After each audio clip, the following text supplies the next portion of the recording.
इस वीडियो में हम आपको जनसंख्या संगठन, भाषाई संगठन, भाषाई वर्गीकरण और धार्मिक संगठन के बारे में पढ़ाएंगे। इससे पहले वीडियो में हम आपको भारत जनसंख्या वितरण पढ़ा चुके हैं, घनत्व पढ़ा चुके हैं, वृद्धि पढ़ा चुके हैं और इसमें संगठन, जिसको इंग्लिश में कंपोजिशन कहते हैं, इसको हम इस वीडियो में पढ़ाएंगे। तो जनसंख्या संगठन। प्रारंभ से ही भारत कृषि प्रधान देश रहा है।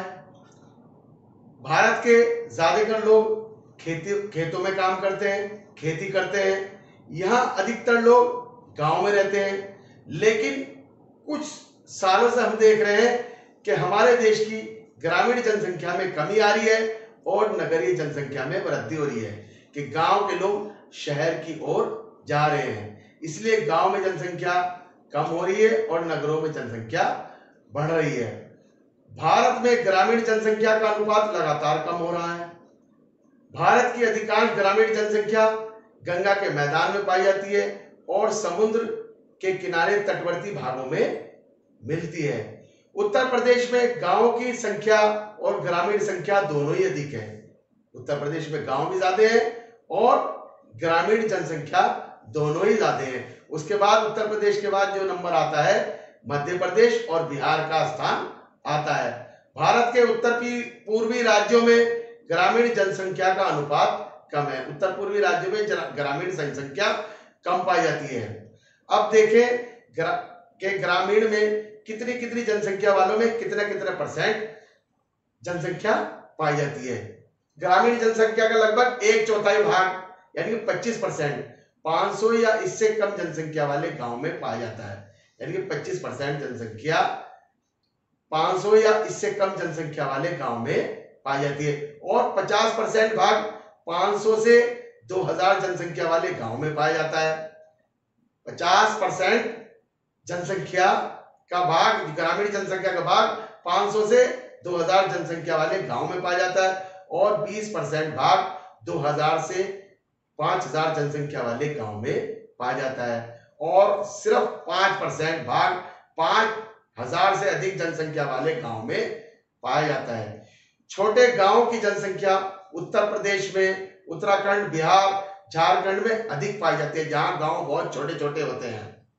और 5000 से अधिक जनसंख्या वाले बड़े गांव पंजाब राज्य में पाए जाते हैं, महाराष्ट्र में, हिमाचल प्रदेश, सिक्किम में पाए जाते हैं और कुछ राज्य ऐसे हैं जिनमें 10,000 ये इससे अधिक जनसंख्या वाले गांव पाए जाते हैं, जैसे आपके केरल में गांव की संख्या 10,000 से भी अधिक होती है। भारत में नगरीय जनसंख्या का अनुपात लगातार बढ़ रहा है। सन 1901 की बात करें, भारत में कुल नगरीय जनसंख्या, शहरों की जनसंख्या 2.6 करोड़ थी और 2011 में बढ़कर ये 38 करोड़ हो गई है। लगभग सभी राज्य, जितने भी राज्य हैं, आपके केंद्र शासित प्रदेश हैं, नगरीय जनसंख्या तेजी से बढ़ रही है। जबकि 2011 की जनगणना में 10 लाख से अधिक जनसंख्या वाले नगरों की संख्या 35 थी। मतलब जो काउंटिंग 2011-1 में हुई थी तो वहां नगरों की संख्या 35 थी, मगर जब 10 साल बाद जनगणना हुई तो 35 से बढ़कर नगरों की संख्या 52 हो गई। तो 2011 की जनगणना के अनुसार भारत में 50 लाख से अधिक जनसंख्या वाले नगरों की संख्या 3 से बढ़कर 8 हो गई।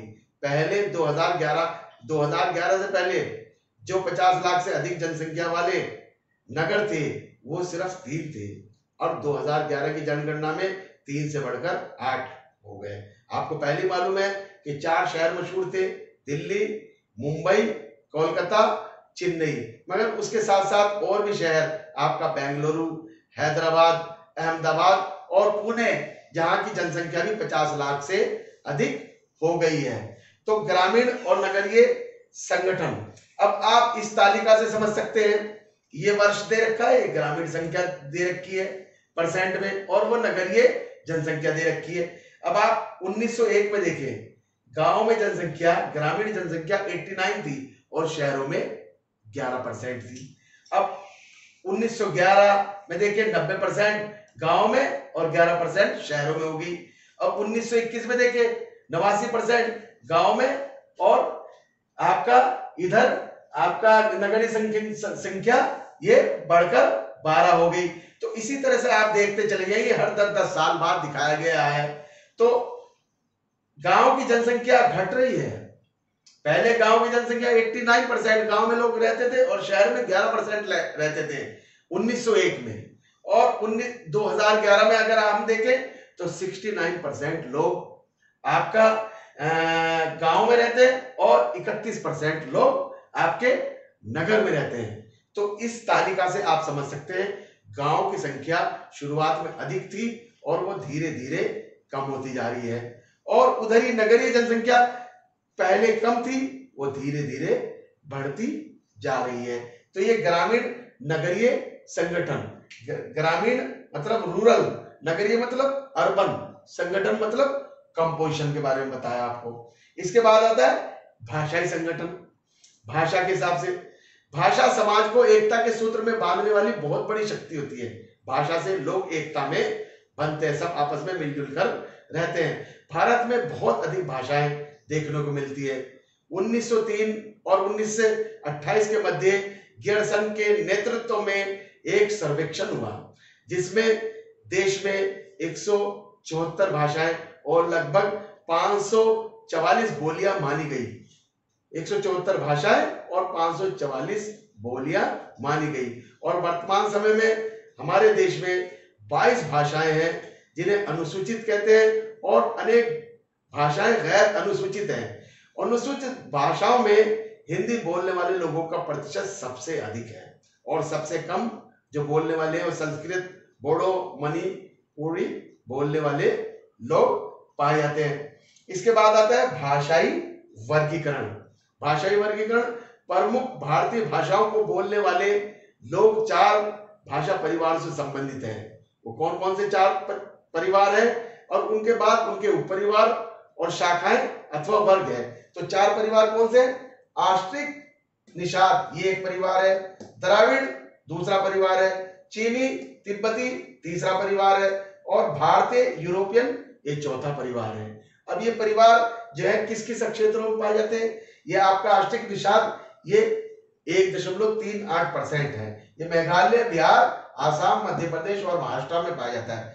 द्राविड़ आपका 20% है, ये आपका तमिलनाडु, केरल और कर्नाटक में पाए जाते हैं। और चीनी तिब्बती जिसे किरात कहते हैं ये आपका 0.85% है, ये आपका जम्मू कश्मीर और आपका हिमाचल प्रदेश और सिक्किम में पाया जाता है। और सबसे ज्यादा जिसका परसेंटेज है वो है आर्यन, 73%। भारतीय यूरोपियन ये जम्मू कश्मीर, पंजाब और आपका हिमाचल प्रदेश, उत्तर प्रदेश, गुजरात और महाराष्ट्र और गोवा में पाया जाता है।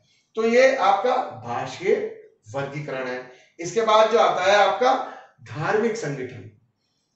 अभी हम पहले भाषाई संगठन, भाषाई वर्गीकरण और अब हम धार्मिक संगठन के बारे में बताते हैं। धार्मिक संगठन मतलब रिलीजियस कंपोजिशन, रिलीजन की कौन से धर्म के कितने % लोग कहां पाए जाते हैं। तो जब हम जनसंख्या का अध्ययन करते हैं तो इसके साथ साथ हमें धार्मिक कंपोजिशन मतलब रिलीजन का भी जानना जरूरी है कि कौन से कितने % के रिलीजन पाए जाते हैं। तो 2011 की जनगणना के अनुसार हमारे देश में जो सबसे ज्यादा % पाई जाती है वो हिंदू की पाई जाती है जो आपका 80% है, और मुस्लिम आपका 14% है, और ईसाई 2% है, और सिख 1.5% से थोड़ा अधिक है, और उसके बाद आते हैं बौद्ध 0.7% है, और जैन सबसे कम 0.4% है।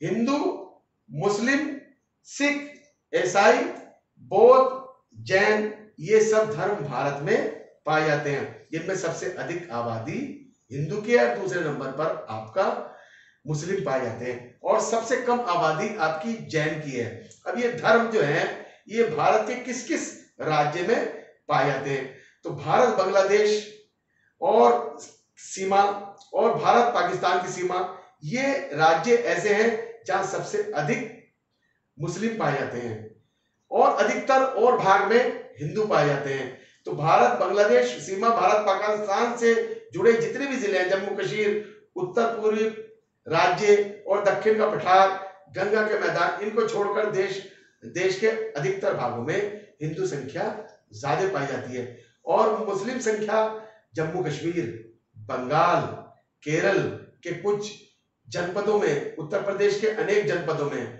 लक्षद्वीप में पाई जाती है।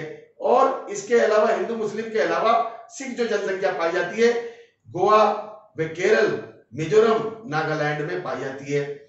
इसके अलावा जो सिख जनसंख्या है वो सबसे ज्यादा आपको सिख जो पाए जाते हैं वो पंजाब, हरियाणा और दिल्ली राज्यों व केंद्र शासित प्रदेशों में पाए जाते हैं। उसके बाद जैन धर्म के लोग गुजरात और राजस्थान और महाराष्ट्र में पाए जाते हैं। और बौद्ध जो जनसंख्या पाई जाती है वो महाराष्ट्र राज्य में पाई जाती है।